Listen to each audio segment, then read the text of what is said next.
What a good name. What do you think world it is? Yeah, far out. I was getting scrambled inside that egg. Well, don't go around thinking this is the whole world. It stretches far beyond the other side of the lake, right into the churchyard. Though I've never been that far myself. Wicked, let's explore. Wait. There are 1 or 2 nestles before you paddle off.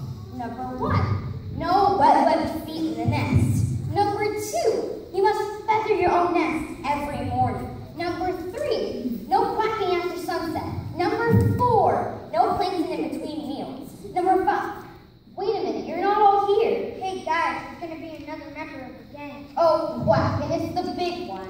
Look at the shell and back. Excellent. How come we got such a big egg? Yeah, we all got crammed in a regular egg, but that one got a king-size ostrich dog.